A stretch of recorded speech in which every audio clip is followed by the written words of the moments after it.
What is up, wrestling fans? This is Kayfabe Chronicles, and I am your host, JP. Well, it is Wednesday night, and this week's episode of NXT has just wrapped up. What the heck happened? I'm going to let you know right now.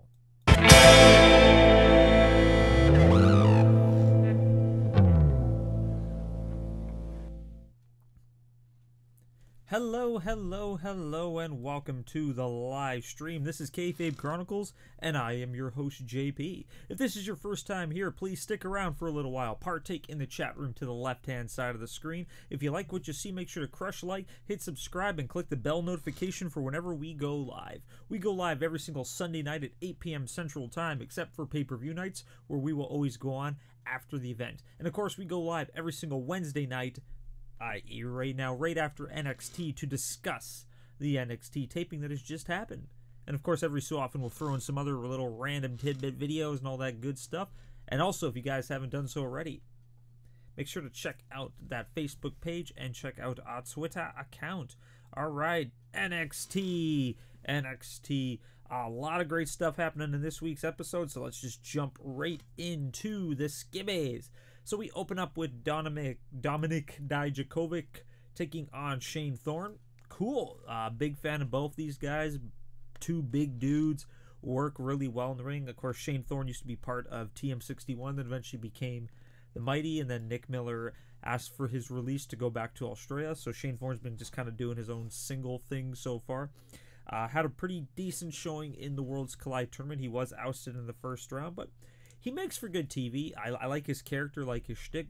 Great match. Both these guys really worked well with each other, except the very similar sizes and very similar styles.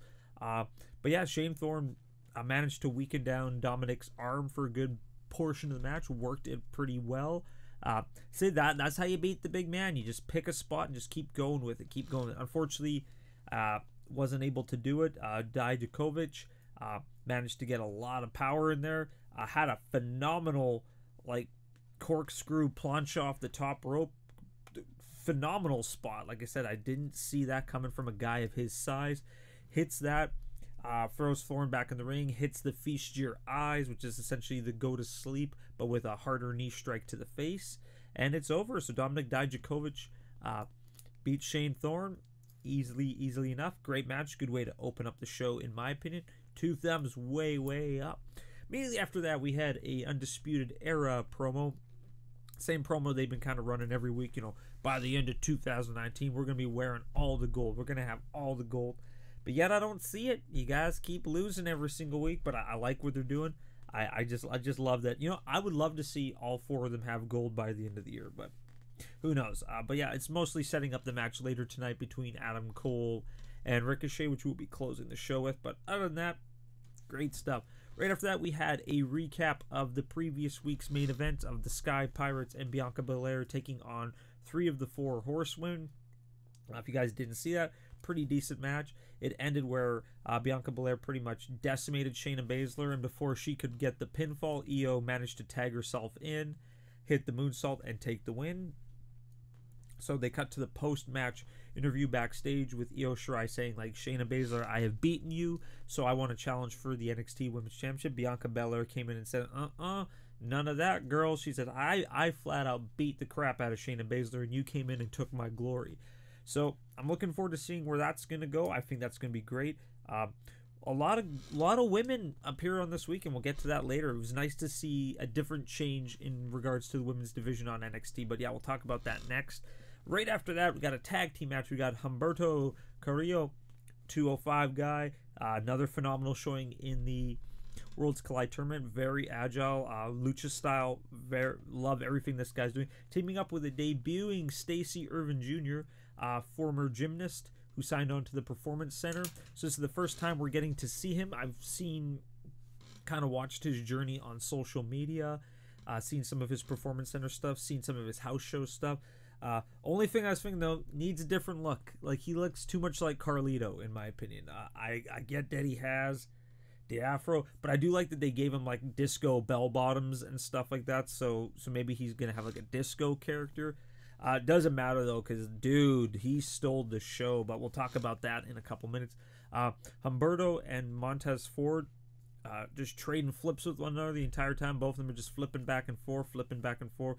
Every time one guy does a spot, the next one does a spot, and they're just kind of one-upping one another, which was a lot of fun.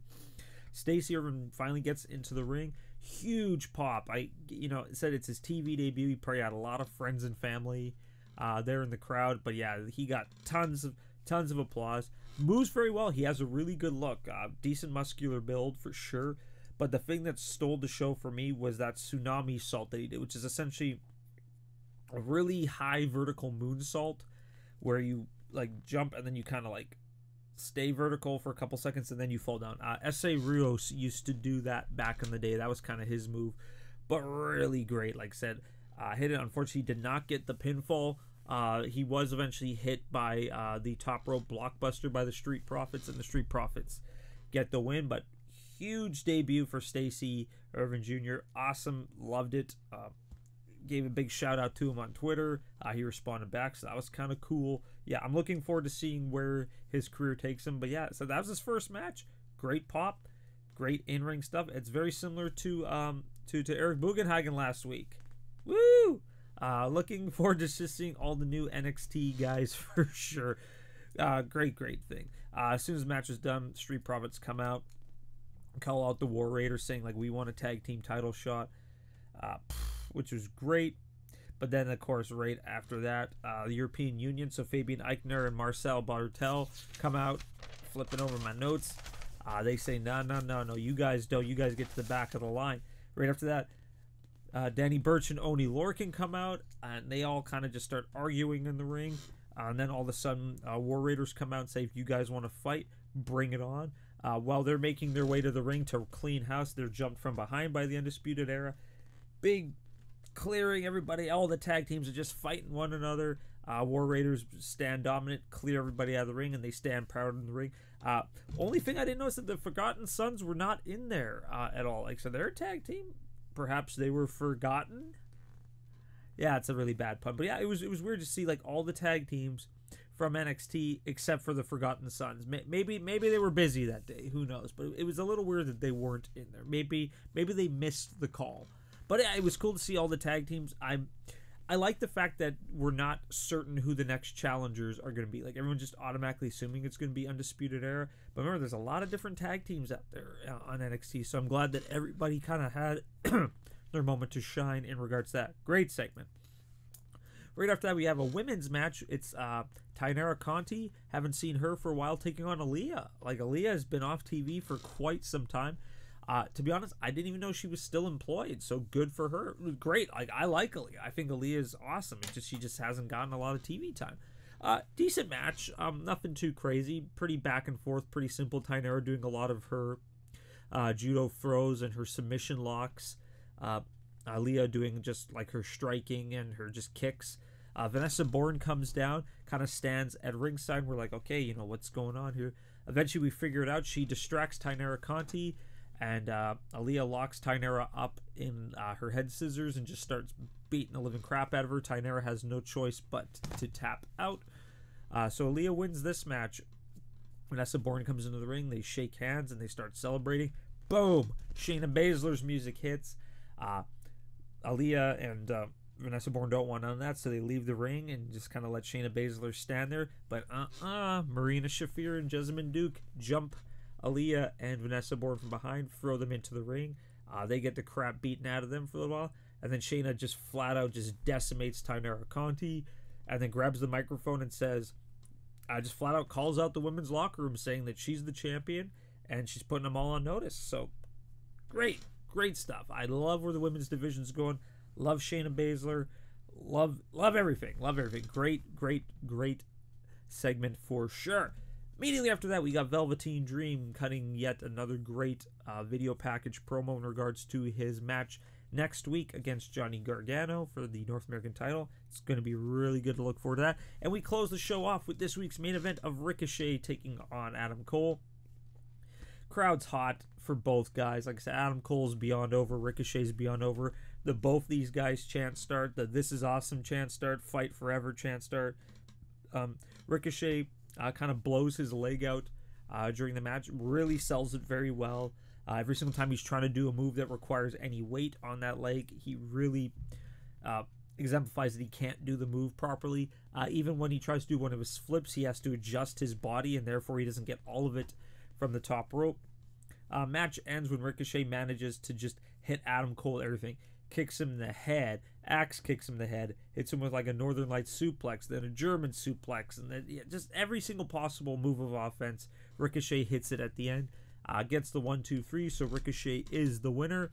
Immediately after that, the Undisputed Era flies in, beats the living crap out of Ricochet, but Aleister Black runs in from backstage, tries to even the odds, but unfortunately it's just too many guys. It's 4 against 2. Easily handled by the Undisputed Era. They beat up both the guys, and they stand very strong in the center of the ring, hold up the Undisputed Era hand sign, and that's where we fade to black in regards to this week's episode. Overall, great episode of NXT. Dug everything about it. As usual, everything they do no wrong. They do no wrong. It's absolutely brilliant. Really looking forward to next week, where it's going to be Johnny Gargano taking on Velveteen Dream. See, I've heard who's winning this match, but NXT, according to a bunch of other people, NXT shot different endings to this match. So, like, to prevent the spoilers from coming out. So, which actual ending are we going to get? Who the heck knows? We'll just have to wait until next week. I love the fact that they did that. A couple months ago, I did a video in regards to how I don't believe that pre-taping a show is beneficial, just due to the fact that the way leaks work and all that. If you guys want to check that out, it's on the channel. I might post a link to it down below after I post this. But yeah, I don't like the fact that they pre-tape everything, but I see why they have to do it. Just time constraints and the way touring works. Unfortunately, just NXT kind of has to bang off as many shows as they can. But yeah, like I said, who knows what ending we're going to get next week. Either way, it's going to be a freaking amazing match. Absolutely looking forward to it. So yeah, what did you guys think about this week's episode of NXT? Let me know in that comment section below. Like I said, as always, if you guys like what you saw, make sure to crush like, hit subscribe, and click the bell notification for whenever we go live. We go live every single Sunday night at 8 p.m. Central Time, except for pay-per-view nights, where we will always go on after the event to discuss the event. And of course, Wednesdays, we also go on, that's right, tonight, right after NXT, to discuss NXT. And of course, if you guys haven't done so already, make sure to check out that Twitter page and that Facebook account. And like I always like to do, I'm going to do a quick shout out. Recently discovered a new up-and-coming wrestling YouTuber. Very passionate about his craft, very similar to me when I was first starting. Hey, I'm still passionate, don't get me wrong, but I like his style. He's just starting out, doesn't have tons of followers yet, but he's releasing frequent content. He reviews NXT, he reviews classic pay-per-views, he reviews Monday Night Raw, he reviews SmackDown. Like I said, he's got a lot of content so far.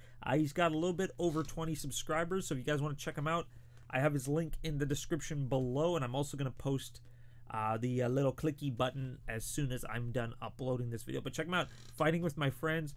Great work. I've been in talks with him to maybe get a collab going. We'll hopefully get one of those very soon. But yeah, please tell him JP sent you. He's great. Love his work. Give the brother a shout. Like I know what it feels like to get noticed by other YouTube channels. When I was first starting out, I got a lot of the bigger names out there to kind of promote my work, and that's how a lot of you guys came to see me. So I really appreciate it, and I appreciate if you could check him out.